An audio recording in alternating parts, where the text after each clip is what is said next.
All right. I think we're going to go ahead and get started, everyone. Thank you all for being here. A pretty decent crowd. I'm excited to have people with laptops in front of them to learn about Blender and scripting. Isn't that exciting? Yes. Yeah, definitely. So I have a link here.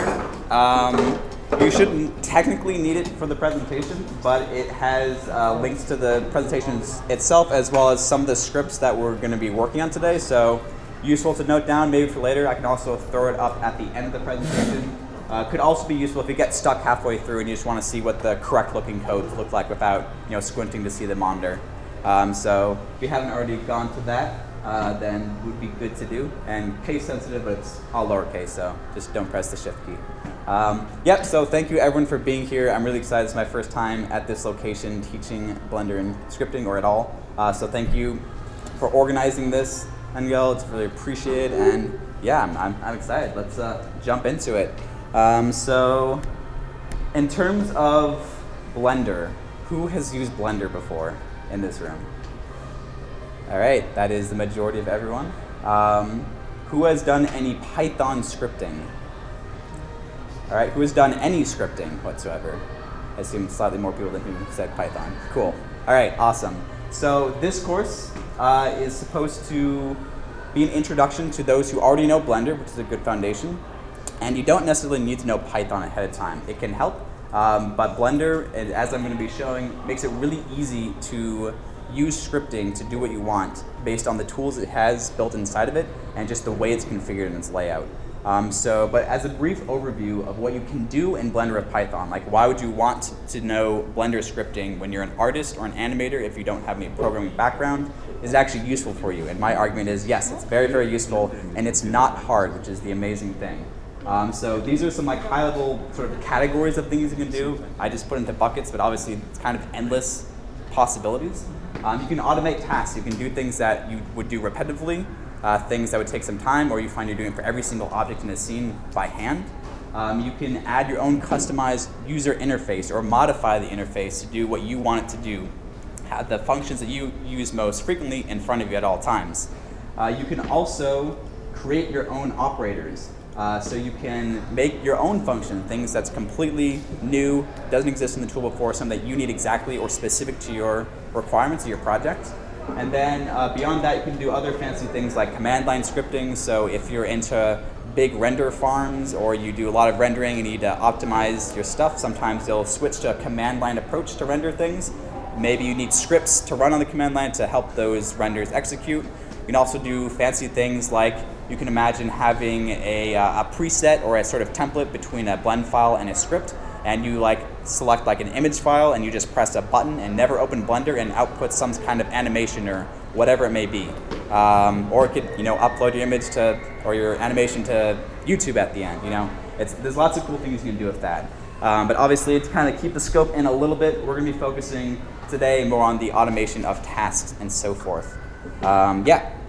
So in terms of my background, some stuff that I've done is up there. I'm not going to spend too much time on that, but point is I have some experience with Blender. I've been using Blender since, I want to say like 2007 or 2008.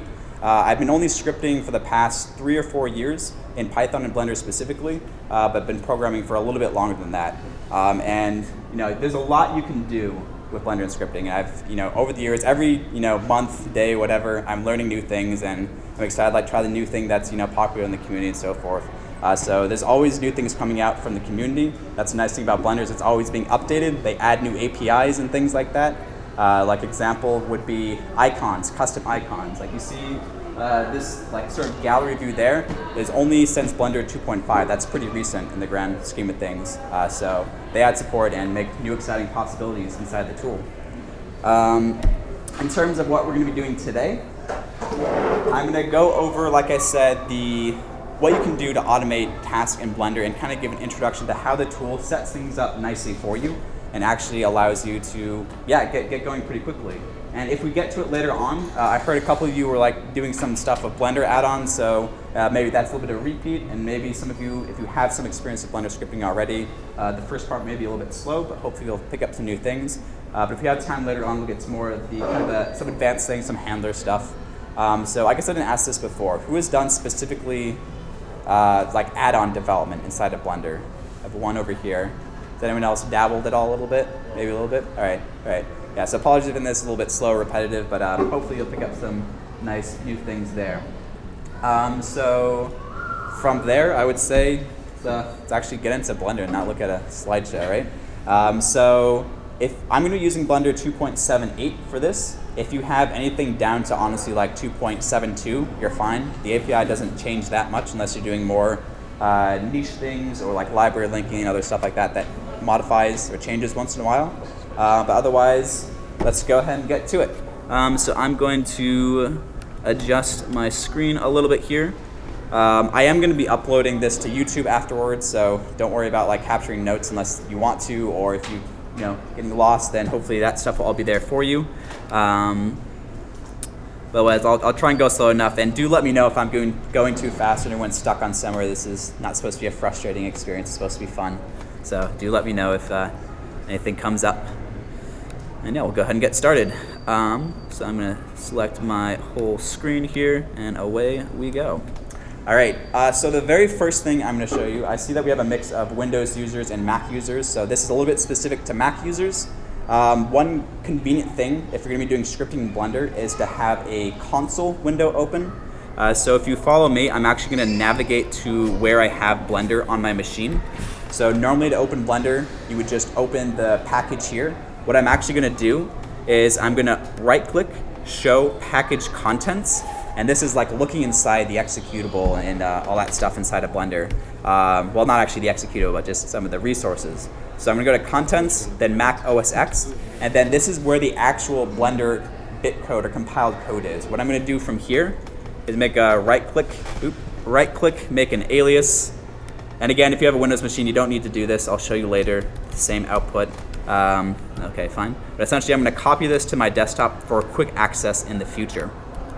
So now, when I open this, you'll notice that first a console window comes up, whereas before if you just open the package, it would just bring up the interface and you wouldn't have the console in the background. So the console allows you to see Python outputs and so forth.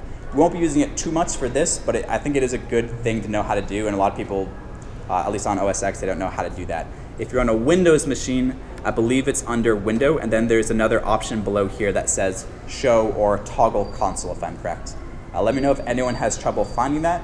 Again, not going to be using it too much, but it is a useful thing to have in front of you. All right, so no issues, questions? Can you also bring it up using one of the window panes? Sorry, the what? There's a Python console in the window panes. Is that the same thing, or? No, so I'm actually getting into that. So there's sort of like 3 different things that look like they're similar. So I'm going to first dispel that comparison. So why don't I do that? So this is the default screen or something close to it. I don't know, I probably modified it slightly.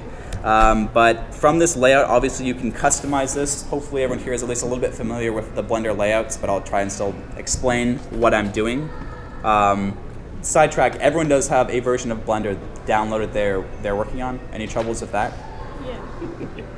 I don't think he's going to be able to. All right, yeah, it shouldn't be a problem. Cool. So the first thing I'm going to do here is I'm going to switch to the Python console.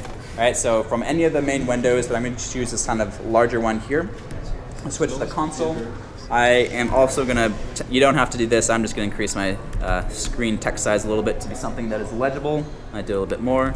I really like Blender because you can scale things so quickly like that.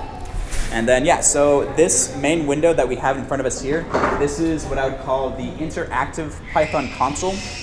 And then in the background, we have obviously this little terminal window. So to explain the difference between these two things, the terminal window is an output-only sort of result. It doesn't log all of your actions. It only prints something out if an error happened or if you explicitly tell the script to print something out. So it's a way for you to debug or see what's going on. And you'll find that other add-ons that you may have installed print stuff out for their own developers, debuggers. So you may find that there's other stuff on the text. Well, I definitely have other stuff on the text than you, so you shouldn't have to read into that unless you're looking for something. Whereas this screen inside of Blender, as it kind of mentions, it's an interactive console. This is a way for you to control Blender in real time inside of the tool. So I'll get back to that in a moment, but we'll come back to this. But just be aware that is the main difference there. So I'm going to switch back to my 3D view.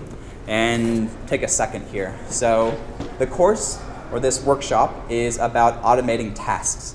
And so I'm going to try and approach it from the point of view where you have a task in mind and you're trying to automate that somehow. So I'm going to have like an example that we start off with, but maybe if we have time, we can have someone like give a suggestion of like 3 things they like to do, but they want to automate it. And we'll show how you can do that pretty easily inside of Blender. So let's say, for example, that first we'll delete the cube like everyone does. I actually might sit down. The computer is down here. So delete the cube, and let's say we want to add a model. Blender obviously gives us Suzanne the monkey, very nice and easy. Doesn't really matter what it is, but I'm adding a model to my scene. So maybe something that I do very often is I want to make it a bit smoother. So normally what you would do is you would go to the side panel, and because my interface is so large, you would scroll down and do like smooth shading. So I press T to open this side menu. In the tool panel, if you scroll down, there's this smooth versus flat shading, right? So I press smooth, it slightly smooths out the shading of the mesh. Well, maybe I want to go a step farther. Maybe I want to actually subdivide the mesh so that it's like smoother geometry as well. So I'd go over to the modifiers panel with the monkey selected. From the modifier drop-down stack, I would then select, it lets me scroll down, the subdivision surface modifier. And so you see that actually physically smooths out the geometry of the mesh itself. And then maybe another thing I want to do is set the view to be a higher level of subdivision, maybe 3. I want it to be very smooth. So these are all things you could possibly want to do on a regular basis, and maybe you would want to automate this process because it's not hard. It's only like 3 or 4 clicks, but it is 3 or 4 clicks as opposed to 1 click that's in a convenient button or something like that. So if we were looking to understand how to automate this process, it's actually quite easy. So I'm going to kind of adjust my layout a little bit here. If you hold down this top window, the info bar, you'll see this magical little window appear. Ooh, what is this? What does all this mean? Oh man. So essentially, think of this. I'm actually going to hover over this and press Control upwards on the arrow key to maximize the view. This is essentially a transcript of what you've done so far in the tool. So everything that you've done or changed around is showing up here as a line item. And in fact, that actually is real Python code that essentially is run from the interface to do what you've done. So for example, one of the first things we did was delete the cube. That is the line that deleted the cube. Then we added the monkey. And so you can see that all of these parameters after the parenthesis are the inputs to the operator that adds the monkey. So inside of Blender, you have a concept of an operator. An operator is essentially a packaged piece of Python code that executes a task in the interface with a certain set of inputs. So the structure of it, and again, this is going over your head, we'll get back to it later, but the structure is we see bpy.ops. And then the operator is mesh.primitive_monkey_add. So that's the operator. That is equivalent to going in the interface, Shift A, mesh, and then adding the monkey. You'll notice, conveniently, that when I hover over it in the interface, you'll see the Python tooltip. That is the exact same line of code without all the input garbage. So you see that exact line of code there. Now, that's a very useful thing in the interface. Between that top info window and this ability to hover over buttons in Python, everything's just very exposed to you and it's very convenient. Does everyone see the Python tooltip if they hover over any button virtually in the tool? Because if you don't see that it's showing a Python tooltip, some people turn it off or it's not on by default. Just be aware that it is under interface. There's a toggle essentially for Python tooltip. So make sure you go the interface, the user preferences, and then enable Python tooltips. I think it's on by default. Some people are like petitioning to turn it off by default, which I could understand if you're not a developer. But if you are, then, well, you probably know how to turn it on anyways. But the point is, you can hover over virtually anything, and you can see the Python code associated to it. So again, there's these two interfaces for knowing how to add stuff. So if I wanted to essentially automate this process of, say, adding a monkey and smoothing it out, I could pretty much exactly copy this code up here, which is what I'm going to demonstrate. So I'm going to, again, kind of adjust my layout. I'm going to delete the monkey. We keep deleting things, I know. I'm going to turn this into a Python console over here. It doesn't really matter which window. I'm just trying to keep a 3D view, a info window, and a console open at the same time. and I don't have much screen real estate to do that right now.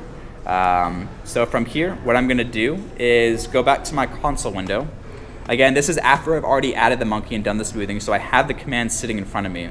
If you right-click any of these items, you're going to highlight the text, and that allows you to copy it. You right-click again to deselect it. So for example, let's say I want to do this monkey adding. So I can just press Command-C, copy it, paste it in here, press Enter, and we have a monkey. So let's look in the console to see exactly what happened, just so you're kind of aware what's going on. So again, I'm going to hover over the console and press Control Up arrow. This is going to maximize the screen again. So we ran this command over here, and then it gave us this. So this is a character of all operators. So in Blender, again, it's sort of interface-related package code is what an operator is. So when you have an output, it's an interface. There isn't going to be like a return of a string or a value or something like that. This output signifies the way that the operator completed. So here it says finished, meaning it finished successfully. There are other types of things that it can return, such as modal, which is the more advanced, like if you're in the middle of moving an object, such as if you are translating something along the x-axis, every time it kind of iterates in the screen, it's returning a modal response, meaning it's in progress. And then another type, for example, is cancel. Let's say, again, you were trying to download something from the internet through an operator and you didn't have internet access. The add-on could be developed such that it returns an error, like an error pop-up, and then instead of returning finished, it would return cancel to help signify what's actually happening. But the point here is that it's that's the only sort of thing it can return is these sort of set pieces of code. Yep, so we have our monkey here. Now let's say we want to copy this code here. That's the shading code. So again, Command-C or Control-C, and then paste it over in this window over here. And again, I press Enter. You see it happening live in the interface. So one thing I want to signify or make sure that we're aware of is a sense of context. So you notice right now it's adjusting or it's changing the monkey. But what if we had another object in the scene? How do we know what the code is actually going to affect? So it comes back to the point that, again, this is interface sort of oriented code. And the concept of context is what is currently going on in the scene has an impact on how operators respond. So again, apologies if I'm going slow. Kind of like say like, roll along if I'm going a little bit slow, but I think it's an important concept to be aware of is context. So in the interface, you have these sort of like different colors and outlines and so forth, but it has a meaning, especially with regards to how things run and operate. So you'll notice here I have two objects selected. I just did that by holding Shift, and I'm selecting different objects back and forth. But if I run let's see, I have the monkey selected right now as I do. If I run the code now, it affects everything in the scene. If I were to undo that and I only have the monkey selected, it doesn't seem to do anything. It's only applying the shading to this monkey here. So that's because this operator is written such that it will apply to all selected objects. So that's its context input, essentially. There are other operators that have the concept or use the concept of the active object. And so again, this is a key concept to be aware of for add-ons because you keep coming back to it. Is your operator code running on all the selected objects, just the active object, or is it some other selection or setup object that maybe fit a condition? I mean, you can decide that as a developer, but the point is you need to be aware of that. So another good example of that is when you go into edit mode. So again, I can have two meshes selected here, but when I press tab, I'm going to edit mode of this lastly selected object. That's because it is the active object. And if we went into bpy.context.active here, you would note that I misspelled something probably. Let's do c.object. Let's go with that. All right, there we go. That's a shortcut that the terminal window gives you. But essentially you can see that it returns the isosphere, that sphere object. So object active specific code is going to affect that. You can also tell in the interface based on the origin of the object. So even if I deselect everything, so I've pressed A over the interface, and I see that only the isosphere still has that little dot in the middle of it. That's signifying that that is the active object. And so again, a lot of your code is going to either run on the active object or on the selected objects. So again, hopefully not too slow, but that's a key concept. And when it comes to the operators we were just using, the reason that, so if I just do this all again, so I do Shift add the monkey, I do that, so I've added the monkey back into the scene.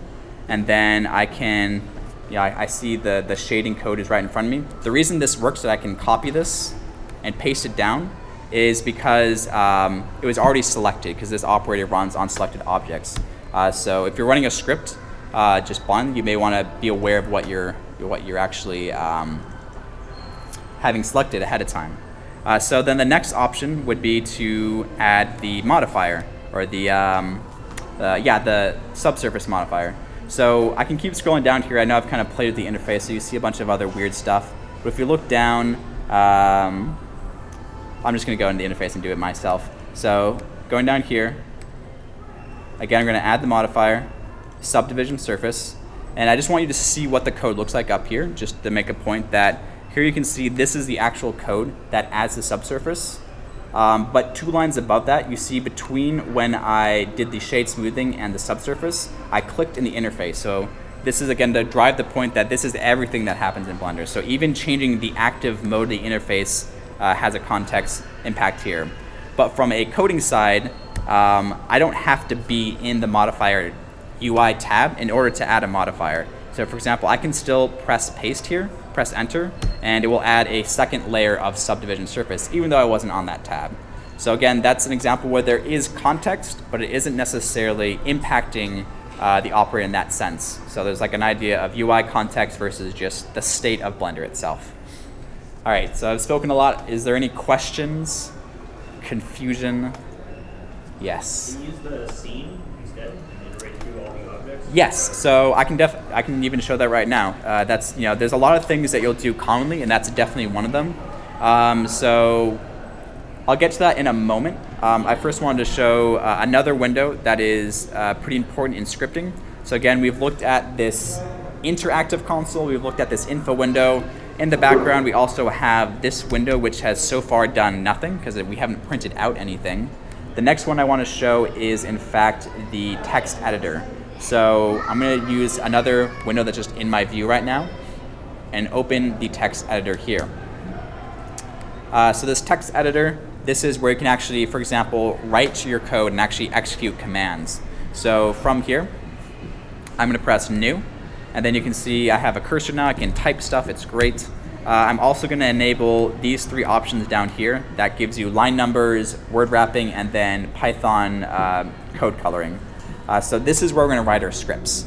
Now, in terms of, for example, you were saying, what if we want to get all the objects in a scene? I can definitely write that on the screen here. And the way you would do that is for OB, which is like, say, for object, in c.scene.objects, I could say, for example, print ob.name. And what this code is doing, what I've just written here, you don't have to do it yourself unless you want to. This is going to print out all the objects that are in the current scene, the context scene. So if I run here and press enter twice, you'll see that it prints out these 3 items. So these are the 3 objects in my scene. One note to say is that, yes, I used a print command, but here it's printing to the console directly. It does not print out to this background context. But if I were to first import BPY and then copy this code over here, and then scroll to the right on this window down here while my cursor is hovered over this, if I then run script from this window, yep. Thank you. Thank you. BPY. Again, I'll explain all this in a moment. I know I'm kind of jumping around a little bit. So if I run, I'll full screen it so you can actually see the full line. So essentially, for OB in a colon, then bpy.context.scene.objects, I'm going to print ob.name. If I run this now, that's an invalid syntax. Why is that? It's a column in print objects, column print. In scene. Oh, thank you. Jeez, yeah. Remove the column there. I'm so confused. All right. Now I understand. I'm tracking. Jeez. Thank you, everyone. So for object in BPY to context at scene.objects. Thank you. I know Python. I promise. So now if I run scripts, You'll see nothing appears here if I exit this full screen mode by pressing Control up. It's not in here. This is an example where it does in fact go out to this console.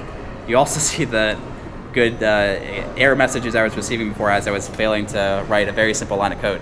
But yeah, so you see this is how the print works out. So when you're debugging, I mean, typically you can write multi-lines of text in this interactive console, but as soon as you get more than 2 or 3 lines, it's just kind of awkward. So you'll want to probably switch to using this script editor instead. So thanks for doing looping statements and stuff, you'll do this way. All right, so now I want to take just a moment to explain what is actually on this screen. And again, probably a little bit slow, but trying to just be explaining everything. So this import statement, this is essentially your portal to the Blender API. So everything we're doing inside of Blender is through the BPY module. You'll notice if I actually open the, in full screen, the interactive console again and scroll all the way to the top, it has some information that spits out to you like the Blender version and the Python version. You'll see, for example, it's Python 3.5.2, so a fairly new version. But one thing it mentions here is that there are some built-in modules, and one of those is the BPY module, again, the portal to the Blender interface. You also notice that before I was using the variable C. Well, that is this a convenience variable that's only set up in this environment by default. It's essentially doing the same thing as bpy.context is equal to the C value, which is why I'm able to use it as a shortcut in this view. But you could do the same thing by just writing out this full text instead. So for example, this last line of code, as we saw in our code below, so for ob and bpy.context.scene.objects, print ob.name, this would do the same thing. Again, why is that? Objects. There we go, sorry. Yeah, so you have to be careful of like plurals and so forth, but yeah, so that's all there. Right, so now we've kind of been oriented to like the different views that allow you to do scripting inside of Blender. We've already seen some example of commands, and we've seen the use of the interactive console. You know, from now, if we want to, again, use our commands to recreate the script of adding this monkey, I'm going to just do it for the 4th time now, I guess. So I'm going to delete the monkey. I'm going to add the monkey. I'm going to make the monkey smooth. And we'll get to the operator in a minute. But essentially, I'm just doing that so I can very quickly get all the code from this window here. So I'm going to press A to make sure that I have everything deselected. And then I'm going to copy these last 2 items by right-clicking them once each. So these are the lines of code to add the monkey and make it smooth. And so now that I have that there, I can delete the monkey. And whenever I want, I can just press run script. And I now have a monkey wherever my cursor is located. Actually, it's where that's a good point. So here, even though my cursor was in a different location, it's only adding the monkey to the same position each time. So that actually has to do with the code we pasted over here. So if we full screen this window again, we can see that the location has been defaulted to essentially an explicit value. If we were to delete this, it would basically default to its natural behavior if there isn't an input argument. Because again, these are the inputs to the operator, and they have default values if we don't provide them. So now if we run the script, it will actually place it under wherever the cursor is located. So now it's placing it there, places it there, and so forth. So we have lots of monkeys, and it's really great. All right, so you can see how lines of code work here. Again, we can even be more explicit and, or like less over-prescriptive, I should say, and delete things like the active layers. So we'll use the active layers of the scene. Generally, the info window will spit out more information than you usually need to actually supply, just because it's being very explicit. But this is what we can do in our case. So the next item would be, what if we want to add in the modifier code? So again, we can do that using the interactive console here, but perhaps it's a good exercise to use the interface as well. And this is where I'm getting a little bit of an interface cluttering. So if we went to, I'm just going to open up another panel here and change it to be the property window if you don't already have one up still. So the property panels from here, I'm going to then select the modifier. And then from here, again, this drop down, I can hover over the subdivision surface and see that the full line is added there. Now, an example here to point out is that you actually have one modifier to add all modifiers in the tool. But then there's a input parameter called type, and this parameter is what allows you to specify which type of modifier you add. So I'm going to press it for now so I can copy it from over here. Again, I'm going to press A few times to make sure I don't have anything else selected by accident. I'm going to select this one and then paste it in here. If I wanted to change what type of modifier, I could just hover over another one. And so I see that one's the mirror. So if I wanted to change this to be the mirror modifier, all I would do is change this text right here. In this case, all we need is the modifier itself. So now, again, if I delete everything and then I run this script, again, scrolling to the right, you can also hold Alt and then press letter P while hovering over this text window. That's a shortcut to execute the code. Alt and P. I now have a smooth monkey. Now, the last step that is a useful thing to understand is we actually want to modify the levels of Subdivision. And so this showcases another good point. So if I change the levels here in the interface, you can see that it spits out, again, more specific code. So here, it's a little bit different. It's not just a modifier. You're changing a property. So again, a modifier or an operator is essentially a button that you press. A property is a value that's held inside the interface. And so when you change properties, they look a little bit different. So in this case, you're basically accessing from the object, the modifier, and then the levels. Now, to actually demonstrate this in more real time, I'm going to maximize, with my monkey selected, I'm going to maximize my interactive console here. So I'm going to also demonstrate another very useful tool that Blender has built in, which is auto-completing. So if I start to type out bpy dot, I understand why now. Yeah, so context, for example, and then if I just press this last dot and then press, while holding control, I press the space bar, this will show me everything that's available under the context sort of point in time, the data structure. If I can scroll up, I can see everything that I can do from this point in time, which is very useful.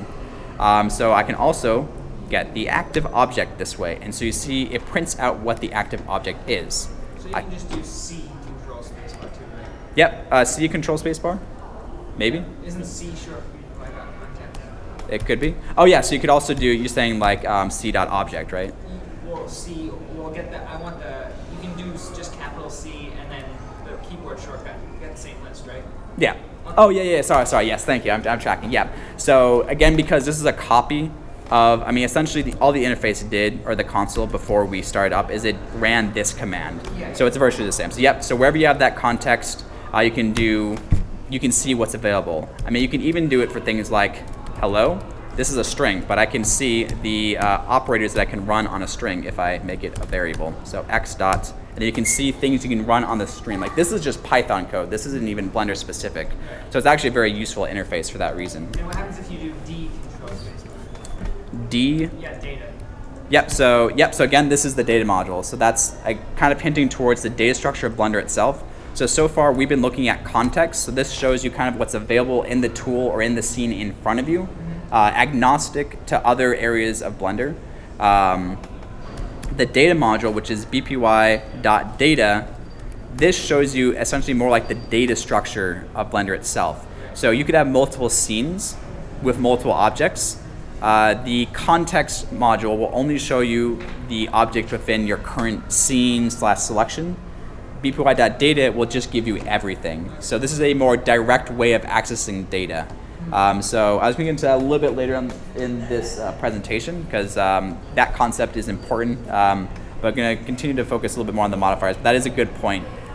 So context is, again, it's like the current interface, the sort of mode that you're in, whereas data is more direct accessing.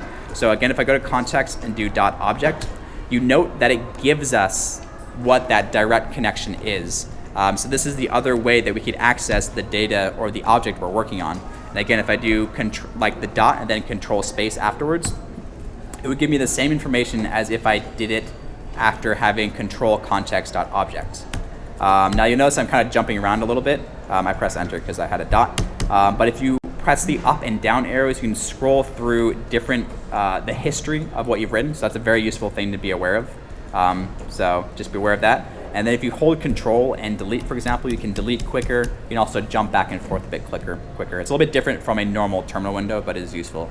Yes. Talk a little bit about the help object. The what? The help object, the help method that you can access. Yeah, so for example, if you are looking to do, if you're like looking at like an operator, for example, right? Well, yeah. So like if you use help and then you pass in the operator, you get like all the details of the operator. Yep, so if you do that from, like the thing that opens that text window, right? No, you can do it here. So maybe direction me, I maybe don't use it that often. So if I have, Do help. yep. Oh, I see, so so help, parentheses, and then shows you like that? Yeah. You Yeah. pass in whatever operator is in the microcontroller. Okay, I didn't actually know that. So BPY dot opt, or yeah, context, that's a good one. So this, yeah, so that's actually a very useful thing that I don't use that much. I have seen before though. So this is another thing that just gives you in-place documentation about the code that you're working with. So that can be a very useful thing if you're not sure what something does. Looks like it's very descriptive. But I'm sure there's another similar thing where if you have an operator partially filled out, so for example, again, realize I'm jumping around here, but if I copy this line of code here, and then if I actually copy it, let's go with that. Then I'm just gonna delete this line here. I press paste and control space. This will tell me more, sometimes it gives you a bit more descriptive information about what this modifier actually does and the types of arguments. In this case, it's not very descriptive. Yeah, so that's kind of the basics of the console. So the point I was originally getting at is, again, we were changing a property of our modifier, and we're trying to access this now. And we can see that's available through this. And the way we could do that is, if we're not sure how to find something, we could do dot object, then what we're trying to find. It's the modifier. If you do it partially filled out, it will give you possible options to complete it. Or if you have it enough filled out that it's definitely distinct, then it'll complete it for you. And then another useful thing is if you're trying to find, like, what are all my modifiers I have access, if you start by opening a list like this, and then again press Control Space, or if you start it off, it will either autocomplete if there's only one, or it'll give you all the options you have available to you. All right, and so from here, we know that we want to change the levels. So again, if I didn't know what that actually was, I could press the period Control Space, and then I would like, okay, what's the actual piece that I'm trying to change? It's levels. And so then I could paste that down here, type out levels. I would see the current value, and then I could press Control up, and then set it to a different value, such as like 1, for example. So, no, we're jumping around a little bit. I do apologize for that, but are there any questions? Is anyone else? That's a good Yep. point. So there's no way to get the BGE stuff through this console. Is the API written in that console? Yes. No. So I don't think you're able to access the BG runtime code in this because you're not in a runtime environment. You can just get the stuff out all of it. Probably. Yeah. That I'm not explicitly sure about. I haven't used the BGA or BGA engine in quite a while. Yeah. All right, just curious. But yeah. So yes, you are able to make games in Blender. It's pretty cool, but it is a slightly separate API, which has been an annoyance for years of the developers. Yeah, yeah, it's a completely different system. The way you access properties and everything is different. So it has its own documentation. So this, worth saying that this is definitely just interface runtime code that we're working with right now. I know there's talk about trying to merge them into have like basically an interactive mode of Blender that uses the same API and backend and all that, and they're kind of moving towards that, but it'll be a little while before it's completely synchronized. All right, so we've seen a lot here. We've kind of shown a bunch of different operators so far. Again, are there any questions about what we've done so far? Is there anyone who hasn't been able to get to this point? Right, I'm gonna take yes. How did you get it so that it takes the mouse out of the Yep, so if you're trying to incorporate where the mouse is being run, so again, if we look in our operators here, I'm gonna full screen this, you can see it's very explicit. It actually sets the location. This code here is saying I'm gonna prescriptively say this monkey is gonna be added at 2.2, blah, blah, blah. So all I have to do is delete that whole location statement.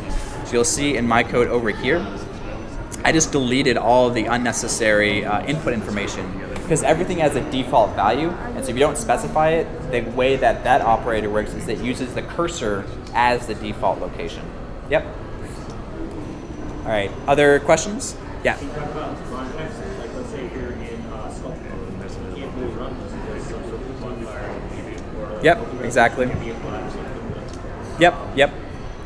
Yeah, so with regards to context, it's a good point. So context is a useful thing because it is sort of like a constraint that allows developers of code to know what exactly is going on at that moment in time. So for example, if I full screen this 3D window and I open up the tool tab, these are all tabs and options that are available to me in object mode, but when I'm in edit mode by pressing tab or by selecting explicitly the edit mode down here, you'll see the tools have changed.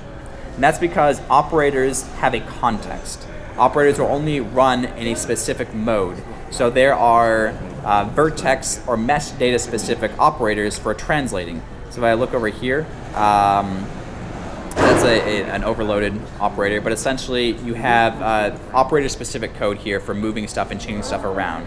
If I tried to use an operator that is meant for object mode in edit mode, it would throw me that cancel error.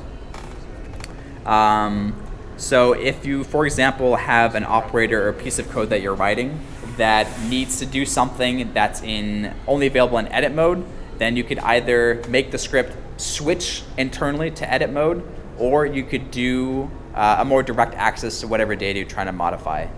So again, that's a little bit more abstract, but essentially, all this data, so all these vertices of this mesh, they're available to you under the object data. So if I go again, bpy.context.object, and then I look here, I can see there's always a submodule called data, and then in here you have all the data about the object. And so, for example, even if I'm toggling out of edit mode, I still have access to all this data. So I can look at the vertices of this mesh. So I can look at what is the value or some data about this first one of these vertices inside this mesh. What are its coordinates, for example? So I print out here, this is the coordinates of one of the vertices of this mesh, even though I'm not in object mode. So sometimes there are cases where you're writing scripts and you want to access data that's not available to you in a context that's presented or current. You can either do a mode set. So for example, again, you see a line of code here is toggle edit mode. You can either just run toggle edit mode to go into that mode in the middle of your script, or you can try and access the data more directly without the operator code. All right, question, yes? Yes. Like exec that you opened in the background is like not doing anything. I can't actually open it on my computer. It like comes up with a window that says like Blender's broken, put it in the trash. You can't open the exec. That is an interesting problem. Blender is working fine, and I'm running the code and I'm doing everything that you're doing. They're like, what does that mean? Like, why is that? That's weird. What is so I can take a very exec? quick look. It's kind of weird. So let me, as like an exercise, while I'm going to walk around and maybe help some individuals, but let's take maybe 10 minutes to try and take what we looked at so far and automate a process that you want to do.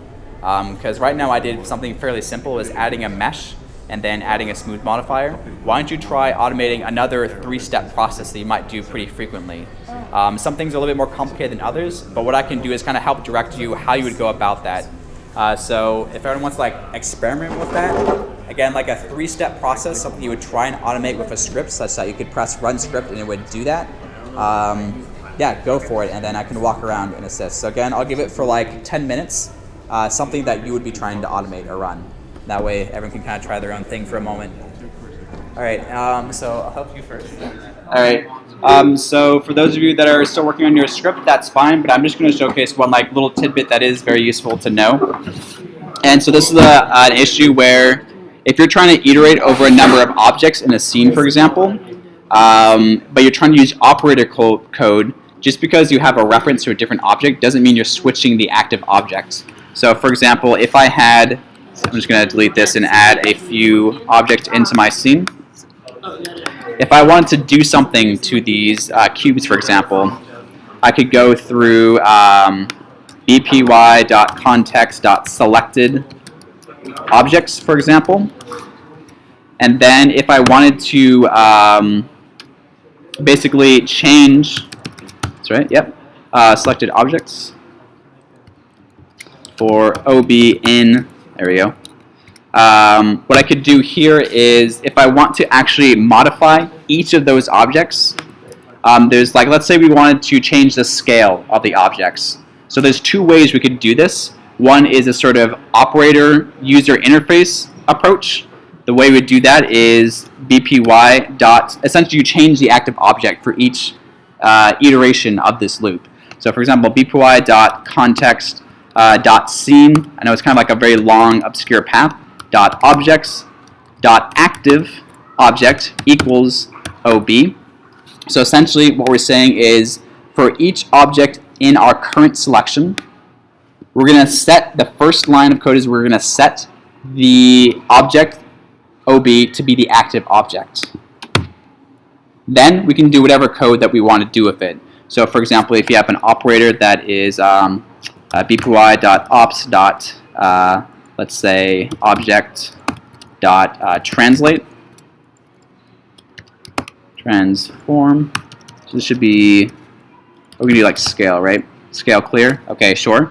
So essentially you could scale. So if I scale all these up just to do that, if I then press enter, I'll do it over here. We should find that the scales should clear out this way because it looped through each object and it set the object that was active each time. You don't have to apply the scale. Sorry? You don't have to apply the scale for that to run. Like, usually you would have to apply scale before you do, let's say, other operations. Right. I mean, in this case, all I'm doing is I'm just changing the context each time and then individually running this operator. Yeah. So that's one way, and that's a user interface sort of centric way of thinking. You can see it's a little bit awkward. It shouldn't. It's kind of weird that you have to set the active object every time. This is an example where a more direct way to do it is using the object data itself. So I'm going to scroll up until I have my first line. So again, for ob in context dot selected objects, and press enter. And again, I have all my objects selected here. What I'm going to do this time is directly make the change that I want to make. So instead of using an operator, I'm going to access the raw data from the object. So ob.scale is something that I can access, and I can explicitly set it to be 222, for example. So if I'm going to just kind of exit out of this full screen and watch what happens, when I press enter, I've directly modified the data without going through an operator. So you find this a lot, that operators are convenient to use because they're accessible in the interface, they're in the info window, and you can hover over and find it that way. But a lot of the times, to be more flexible or be even a little bit faster and efficient in your code, you want to access the direct data. So for example, the translate operator, you can access from an object's .location property and things like that. So again, using this method of automating tasks where you're going through and selecting operators that you've already done is quick and easy. But a very common one to want to know how to iterate through the scene is to use that first method where we set explicitly what the object was for each iteration of the loop. That's one way that allows you to still use operator code. Or if you're able to make the entire code of your sequence object direct, then just use the direct parameter, like change the scale this way. So sometimes it's hard to find out where these direct data properties are. Like for example, if you're trying to make the shading flat, where is that setting in the object.data structure? That's something you have to do exploring essentially. I mean, you would do the thing where we do control spacebar and find where everything is, and it can take a while, or you can look it up to be more direct. But yeah, so that's something I wanted to highlight. I can keep going around, but are there other immediate questions about this? Nope. All right. And then shortly after this, I'll go into something else a bit interesting. We have until 3, correct? I think that's when this ends, right? All right. I'll think so. I have you in the front, real quick, and then you can kind of see what the individual steps are. So if I create a new text object here that you can look at. So first you want to import BPY. That allows you to access the Blender API. And then if you want to change the scale for all these objects, you could do for OB, which is saying for each object in bpy.context.selected objects. And then I press enter. You can then essentially just set scale equals to the x, say x, y, and z. So you're setting a scale, overall universal scale of 3. So that's the code, and then when I run this code by pressing the run script button over here, you you can see that it applies it there. So even if I scale it down to anything, every time I apply it, we'll set the scale. So I'll come back to you in a minute, see if we're able to get that working, and if not, I can help you out, okay? All right. So I know we have only about 15 to 20 minutes left, so I'm going to go through just a couple last things before we close out. One useful thing is knowing how to use your scripts after you make them, or so you don't have to remake them every time. It's a very good case example. So we have this lovely text editor window here. What you can do from here is you can use text and then save as a text block. You can save this somewhere on your computer. Typically, you would name it, whatever your script is, and then end it in .py.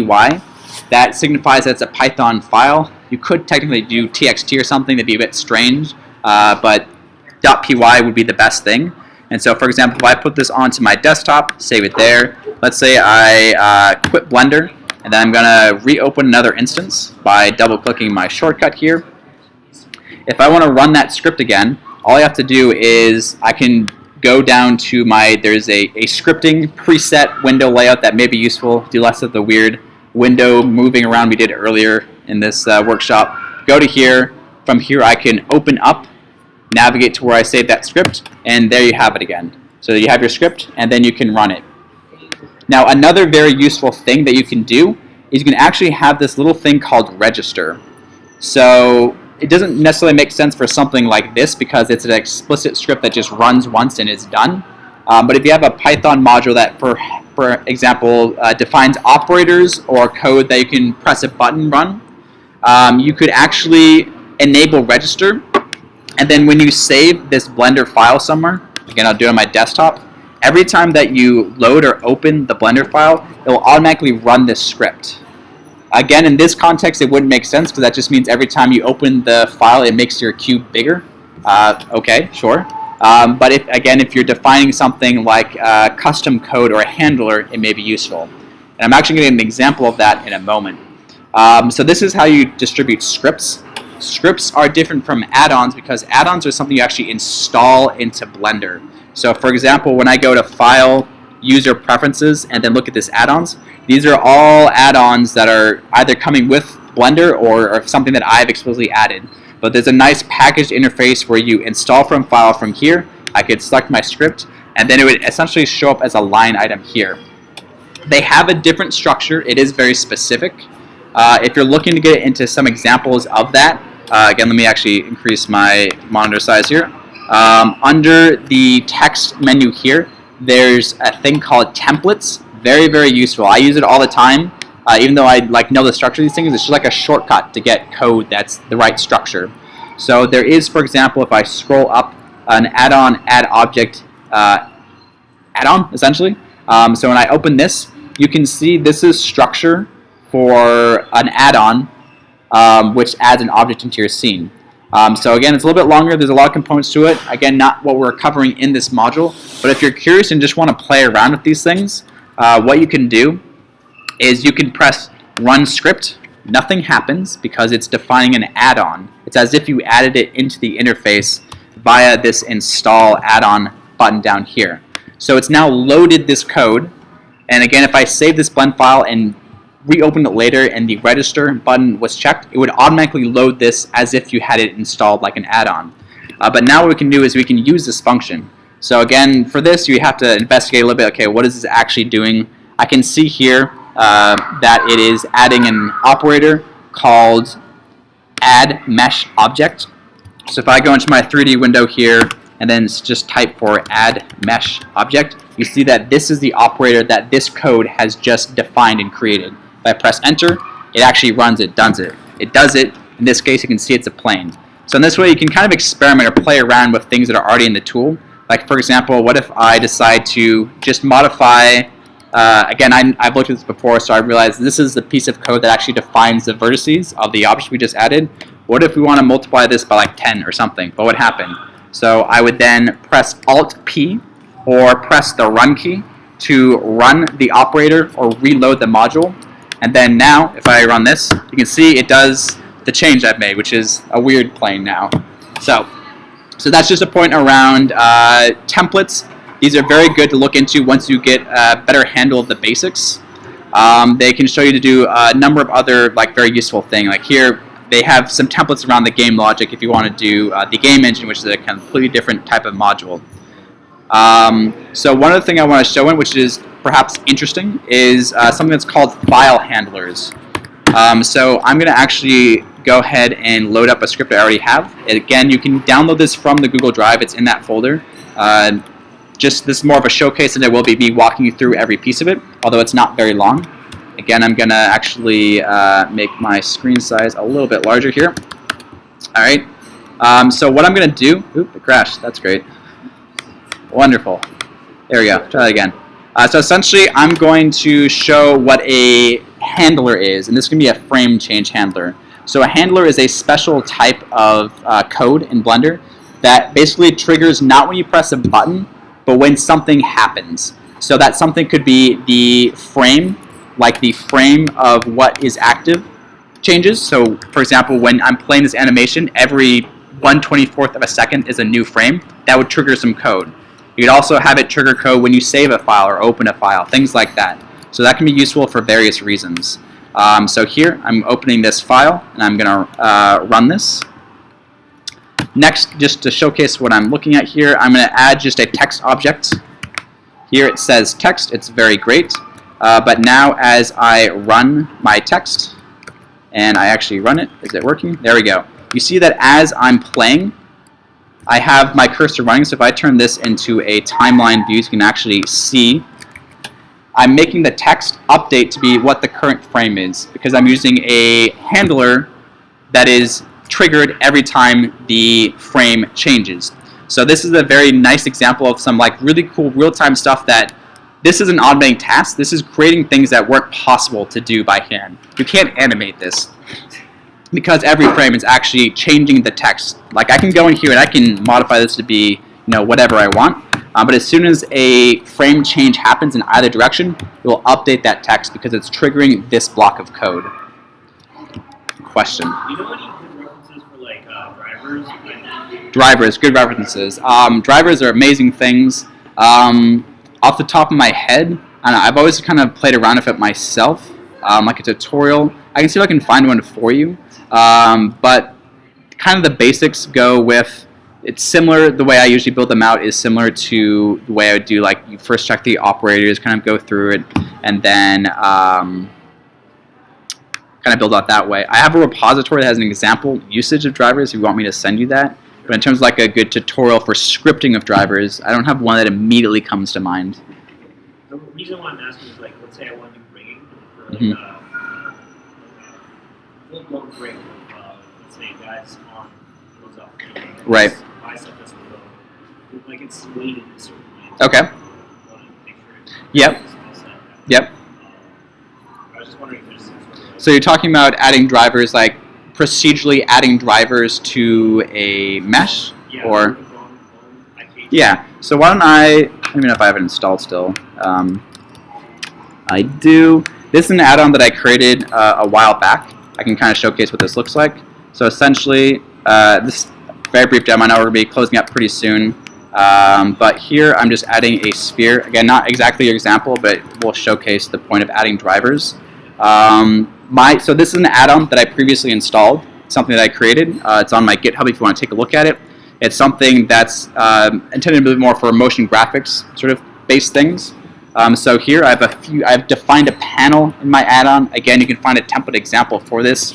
But I have a few functions that allow me first to separate this into separate faces. So this is now an object of separate faces. I can now select all of them and press this Add Effector button. What this is doing is it's actually adding a bunch of drivers to each of those objects for their location and rotation and scale. So if I look at, if I can actually select this thing here. Oh, actually my drivers are disabled because I don't have a saved file. Let me reload. So the drivers will be enabled. But now, if I can find my object, here we go. I want my effector. Try this again. All right, add my sphere, separate faces, add effector. All right, here we go. So what I've basically created is something where each of these objects are copying the transformation of this central object here, and then there's a fall off based on how close it is to this. So for example, if I make this really small, only the object closest to this item are being affected, and whereas these items down here, the farther away it moves, are being less affected by the transformations of this little guy here. So this is more of a demonstration of drivers. What it's done is for each of these objects that go into the drivers view here, you can see it's added it's added constraints, then added drivers to the influences of those constraints. And it also looks like it adds an empty.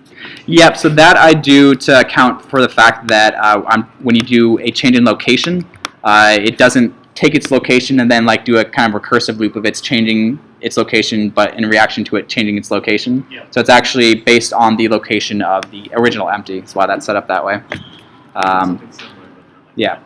It's cool. Yep, so that's an example of drivers. Again, the way I kind of went about developing that is, how do I do it in the interface? How do I set it up, and what piece do I want to add? Be added by drivers. Again, I can share that code on GitHub after this if you want. Is it on the Bitly? It's on. If I go to back to my presentation, it's not on the Bitly, but I can add it to the page. There'll be a link to it. I can add it there. Not a problem. Yeah. Yep. So 10 minutes left. I can probably close it down here. If I go back to my little presentation and go over just a couple like cleanup items. So again, we focus mostly on automation of tasks. Hopefully, you've been able to kind of look at something a little bit specific as like a first step into this sort of area. Again, kind of the tricky thing gets to be understanding when you want to create your own set of tasks you automate, where do you find that data structure piece? Oh, my operator isn't working quite right. It takes some getting used to, just understanding how Blender has these items set up. But understanding the basics of looping through objects and being able to set the active object is a key one. Being able to access data code directly, such as through bpy.data.object.location, that's another key one. That's kind of like the gateway to doing more advanced things like creating operators, creating add-ons so you can distribute or even sell.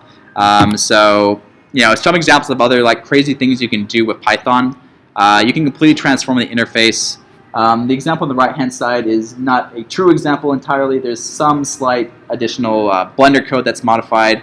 But a lot of the interface layer, that's just a changing of the Python or Blender's UI file to make it fit whoever's need. I've also seen, for example, the Museum of Fine Arts or the Museum of Science here. They had an interface that was customized for kids to be able to play with 3D on a screen. They made the buttons very large. They cut out all the crap that they didn't need to look at, and it was like this customized interface for that purpose. So that's pretty cool. You can create panels and other convenience tools for yourself for the things you use most often. Very useful things. It uses parametrics. Sorry? It uses parametrics too for the fluid designer. Yeah. So that's like they kind of actually call it a completely different set of software. This architecture firm used it as like an internal tool to do product visualization. Kind of wowed the community at one point when they saw how differently you can make Blender's workflow with sort of like some these changes through the interface. So other things you can do. This is an example of it's called ReTopoflow. It's a retopology add-on that does a lot of the OpenGL drawing on faces and projecting things like that. You can completely recreate how you work in Blender through add-ons, through modal operators. There's a lot of cool stuff out there. If you do get into add-on development, you can even sell it on the Blender market. That's a link that I'll have within the presentation as well, around the page afterwards. So that's a very cool thing. And then command line scripting, I mentioned it briefly before. You can create like sort of standalone applications or processing units where you can either distribute how you render your frames of your animation, if you get into animation and you want to optimize how it works, or if you want to, like I said before, let's say you have an image file, and you want to just animate and turn into a video, like a slideshow of like a few different images. You could have a script that runs Blender in a background instance and then just spits out a video, and even have that video upload to YouTube if you have the right Python in place. So the point is that you can run this on a Raspberry Pi if you wanted, so you can do really anything you want. I do also have a Blender scripting course on lynda.com. It covers a number of things that we covered today, but also goes a little bit more into add-on development, actually doing the structure of add-ons and some other more advanced things like that. So if you are curious to learn more, there is that. Again, hopefully you also have the presentation from the start. And then a couple other resources I have there. So up here I do have my GitHub. So that will have some of the scripts that we talked about. On the page that was shared earlier, you should also have all the scripts that we kind of looked at today, or we're starting to develop today, as well as a couple of spares. Things to be looking at, the Blender API, that first link there, that's a very useful place if you're not looking inside of Blender itself. Again, personally, I mostly do my exploration of the API within Blender because it is so convenient, but if you like the web interface a bit better, you want to bookmark pages, it is a good resource. If, for example, if I open up this, you can go into the specific version of Blender you want to look at. So, for example, I want to go to the most recent release. Then this is the micro website that is for this Blender API. And maybe I want to look at, like, shading, for example, if I spelled shading right. Bad at spelling on a presentation. Yeah, you can also download it. Yeah, and like I said, it's kind of embedded into Blender itself. So just pointing it out there, that is an API. Another useful resource is the Blender Coders IRC. So it's an online chat where other Blender developers can communicate. If you have questions, going on there is a good forum for that. And then there is also a blenderartist.org forum. So Blender Artist is a common platform where people just, like, share their art or pose questions or things like that. They have a section for coding.